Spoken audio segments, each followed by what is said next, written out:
اتنی ساری دعائیں مدینے کے لیے، اتنا سارا کرم مدینے میں، اتنی نعمتیں مدینے میں، گناہوں کی بخشش مدینے میں، اتنی عطاؤں کے باوجود پتہ کیا فرماتے ہیں؟ فرماتے ہیں اگر تم میں سے کوئی مدینے آئے اور اسے میرے مدینے میں کوئی تکلیف پہنچے، وہ مدینے کی کسی تکلیف اور مشقت پر اگر صبر کرے تو فرمایا وعدہ ہے میں قیامت میں اس کی سفارش کروں گا۔ اتنا کچھ دے کے، عطا کر کے، نواز کے، خود بھیک دے خود ہی کہے منگتے کا بھلا ہو، اتنا دے کے نا، اتنا عطا کر کے پھر بھی فرماتے ہیں او میرے شہر میں آنے والوں، اگر کوئی تکلیف پہنچ گئی تو صبر کر لینا، کوئی مشقت آ گئی تو صبر کر لینا، کسی نے دھکا دے دیا تو صبر کر لینا، کسی نے اگر دو بول سختی کہ تم سے بولے تو صبر کرنا،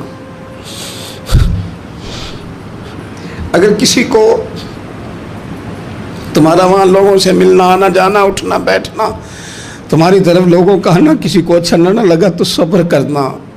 مجرم ہونا تو منہ اشکوں سے دھوتے ہوئے آؤ، آؤ در تواب پہ روتے ہوئے آؤ، قرآن میں موجود ہے توبہ کا طریقہ، سرکار کی دہلیز سے ہوتے ہوئے آؤ، آؤ حاجیو آؤ، شہنشاہ کا روضہ دیکھو، کعبہ تو دیکھ چکے ہو،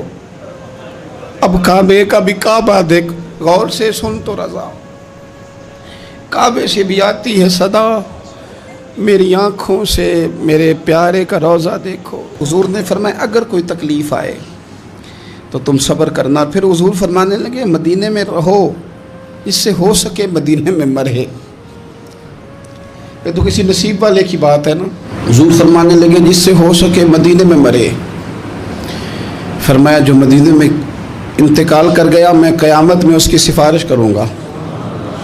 امام مالک نے نا 70 سال حضور کے مدینے میں گزارے، ساری زندگی مدینے میں گزارتی، لوگ کہتے امام صاحب اتنا لمبا عرصہ، فرماتے یار دعا کرو نا میں مدینے میں مر جاؤں، یہاں میرا مدفن بنے۔ یار حضرت عمر فاروق جیسے لوگ جھولی پھیلائی ہے، ہر نماز میں دعا کرتے ہیں اے اللہ اپنے رستے میں شہادت کی موت دے، لیکن اللہ موت اپنے محبوب کے شہر میں عطا کرنا، اللہ موت اپنے محبوب علیہ السلام کے شہر میں دینا، حضور کے شہر میں۔ مدینے سے پیار، مدینے سے محبت، مدینے کے ساتھ وابستگی، مدینے کے ساتھ پیار اور تڑپ اور شوق مدینے کا، یہ خود رسول پاک صلی اللہ علیہ وسلم نے نا لوگوں کے دلوں میں پیدا کیا، اور حضور نے فرمایا میرا مدینہ صحت والا بھی ہے، امن والا بھی ہے، لیکن یاد رکھنا فرمایا ایمان بھی جب لوٹ کے آئے گا نا تو میرے شہر کی طرف ہی آئے گا۔ جب دنیا میں فتنے ہوں گے، فسادات ہوں گے، جب لوگ دین سے دور ہوں گے، دنیا میں کفر، نفاق، فسادات غلبہ کریں گے، تو حضور فرماتے ہیں جس طرح سانپ اپنی بل میں پناہ لیتا ہے اس طرح ایمان میرے مدینے میں سمٹ کر آ جائے،